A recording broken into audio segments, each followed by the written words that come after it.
have the honor of presenting the next award, and that is the Raeder-Taslitz Award. Myrna Raeder and Professor Andy Taslitz were lions in the cause of justice. They were both leaders in this association, and the council created this award to commemorate and honor their commitment to justice. In looking at the people who exemplify the work of Myrna Raeder and Professor Andy Taslitz, the committee focused like a laser. They looked far and wide, and they came upon Professor Jim Coleman. I know that Professor Taslitz was a professor at the Washington College of Law. I know that many of the students and alumni from that school are here. James Coleman is the John S. Bradway Professor of Law and serves as co-director of the Wrongful Convictions Clinic and director of the Center for Criminal Justice and Professional Responsibility at Duke Law School. He was a law clerk in his other life, and it was inevitable that he would do the kind of work he is doing because he clerked for the Crusader for Justice, Judge Damon Keith, who serves on the Sixth Circuit, but who spent his life pursuing justice and creating liberty and championing the cause of the underserved, the locked up, and the locked out. Mr. Coleman is a native of Charlotte, North Carolina. He is an alum of Harvard and Columbia. He practiced for 15 years with the law firm of Wilma, Cutler, and Pickering. And President Brown knows that that law firm has had a legacy of public service and pro bono. And our recipient has continued that work. He joined the Legal Services Corporation early this year to give voice to those who couldn't otherwise afford legal services, and he provided access and opportunity. Mr. Coleman, as I said before, is a lifelong crusader. He's a person who's committed his time and energy to making the world a better place, for creating access, and to ensuring justice. And for that reason and more, please look at his bio. We are proud to award him this year the 2015 Raeder-Taslitz Award. Professor Coleman.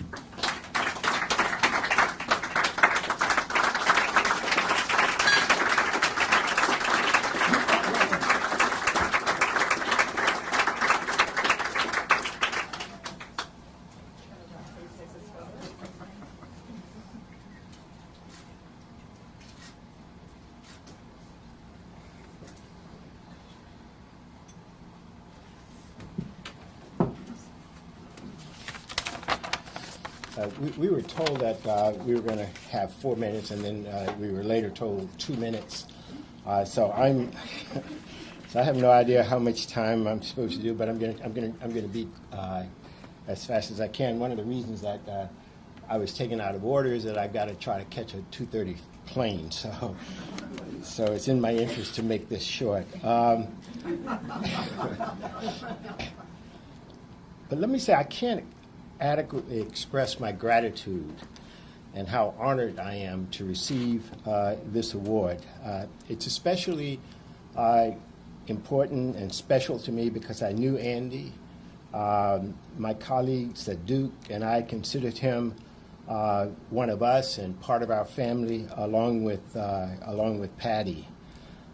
He was reliably thoughtful in his scholarship and constant in his friendship and his generosity. Thank you, Patty, for allowing the section to add Andy's name to this award. I didn't know Professor Raeder except through her work and her reputation, but I'm proud to know that my name will be permanently linked to her name and to Andy's name through this award. What I'd like to do now is just to thank some of the people who came here to be part of this occasion for me, and then I'm going to sit down. My wife, Dorianne, and she's also a colleague at Duke with me, but in addition to that, she began her career at Howard, where Andy was her mentor, and where he continued to be her mentor throughout his life. My daughter Jackie, who is a lawyer at taking a picture right now, but she's a lawyer at the Justice Department, and I'm proud of that. One of my mentors at Wilmer Cutler, Judge Jim Robertson. Jim and John Pickering, who many of you know, demonstrated through their example at Wilmer what it meant to be a professional and ethical lawyer, and how important public service was. And those are lessons that I try to live by and pass on to my students. Jeff Robinson is here. He's a senior counsel at Loews and Bach, I think the firm is now. Used to be Bach, Robinson, and Loews. But Jeff was at Wilmer with me when he was an associate. He came into my office one day and said that he had a small case in Florida, a death case, and that he wanted me to supervise him and another associate, and it wouldn't take much of my time, and it would probably be over soon. Well, he and I are still counsel to our client. He's been on death row for 37 years in Florida, and he has published 2 volumes of portraits, so we're trying to keep him going. Peter Kahn is here. He's a partner at Williams & Connolly and a former chair of the Law School's Board of Visitors and a member of the Duke Board of Trustees, but he's also a friend, and I know he's one of the people responsible for me being nominated for this award. And then finally, Teresa Newman and Jamie Lau, who are my partners in the wrongful convictions clinic at Duke. We tell our clients that if we think they were victims of wrongful conviction, that we will never abandon their case. The state of North Carolina is aggressively testing our resolve, but we're going to keep at it. I'm going to take this special award back to Durham, to Duke, where the spirit it represents and the example of the 2 scholars and activists for whom it is named are very much alive and very robust. And beginning on Monday, I'll resume the work to change the world. Thank you.